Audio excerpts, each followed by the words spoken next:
Dans cet exercice, un central PC 2019, on considère une fonction g strictement positive, non intégrable sur R+, une suite à n de réels strictement positifs, et à l'aide de ces deux objets, on construit une suite de réels un, tels que u0 égale 0, et pour tout n, on est la relation un plus 1, l'intégrale de un à un plus 1 de g de tdt égale à n. Donc après, on nous demande d'étudier la suite à n, et notamment de montrer que la suite un et la série AN sont de même nature. Alors, première remarque, on a supposé que G était strictement positive et non intégrable, donc, et continue aussi. Donc, première chose, G est continue, donc elle met une primitive que je peux écrire sous la forme grand G de point x associé intégrale de 0 à x de 2t dt, parce que 0 est dans l'intervalle R+. Et cette primitive-là, c'est la primitive de petit g qui s'annule en 0. Donc la primitive sur R+. G, je sais qu'elle est positive et non intégrable. Donc comme elle est non intégrable, ça veut dire que l'intégrale va diverger de 0 à plus infini. Et donc elle va diverger vers plus infini. Ce qui me dit que la limite quand x tend vers plus infini de l'intégrale de 0 à x de g de t dt va être égale à plus infini. Donc j'ai obtenu comme ça que la limite de grand G de x est égale à plus infini.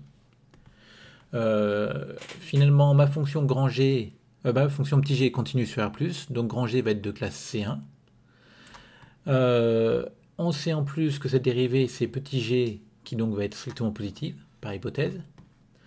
Du coup, ma fonction grand G va être continue, strictement croissante sur R+. Elle va réaliser une bijection de R+, sur grand G de 0, la limite de grand G de x en plus infini, c'est-à-dire R+. Donc vous voyez ici, j'ai montré que cette fonction grand G était une bijection de R+, sur R+. Et pourquoi je m'intéresse particulièrement à cette fonction-là? C'est parce que la suite qu'on a définie ici, quand on s'intéresse un petit peu à cette relation-là, si je prends ma primitive grand G que j'ai pris pour petit g, ben, cette intégrale-là est égale à grand G de un plus 1 moins grand G de un. Et donc l'équation que je cherche à vérifier va être équivalente à grand G de un plus 1 moins grand G de un égale à n, c'est-à-dire grand G de un plus 1 égale grand G de un plus à n. Et donc tout va bien se passer ici grâce à cette relation-là.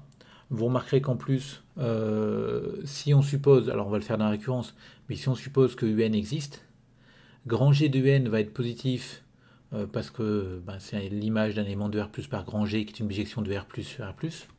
AN est strictement positif, donc grand G de un plus AN va être positif. Et donc je vais pouvoir appliquer G-1 de part et d'autre, et j'obtenir la valeur de un plus 1. Bon, donc ici, pour montrer que la suite maintenant de réel un existe, donc on va le faire par récurrence. D'abord U0 existe, ok.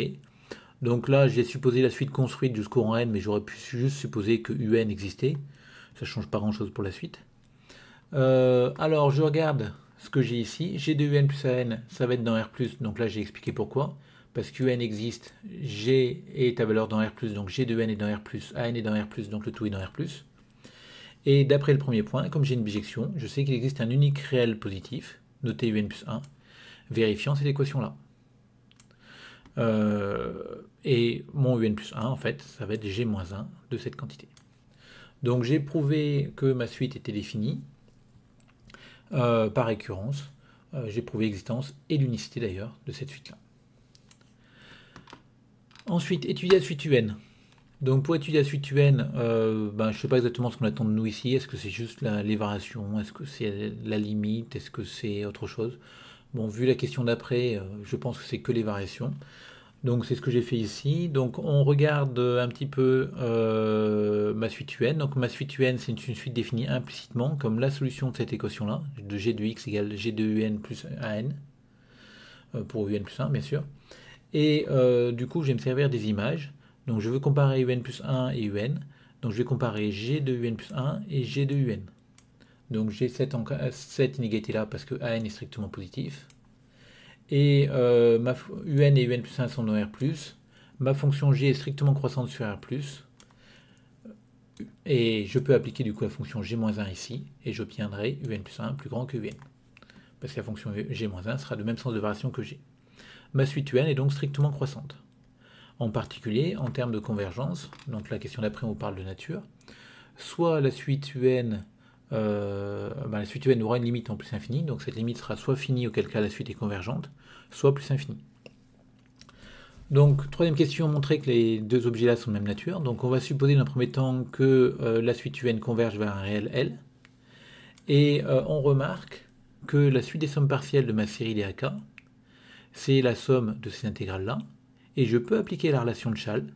Et j'obtiens que c'est intégrale de U0, donc c'est-à-dire 0, à UN plus 1 de G de T dt, c'est-à-dire grand G de UN plus 1. Donc c'est très intéressant d'avoir cette relation-là.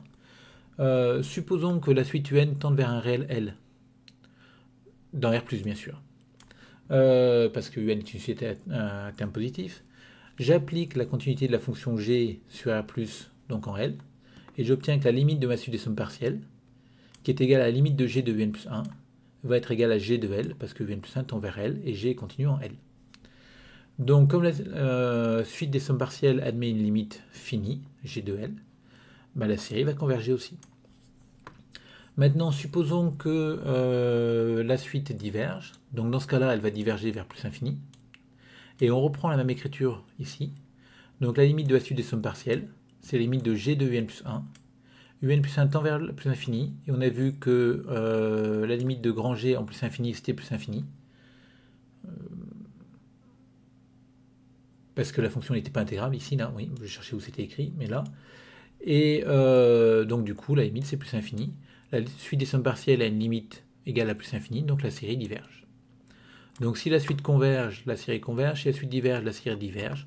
On a bien l'équivalence. La suite converge, et seulement si la série converge, donc les deux objets sont de même nature.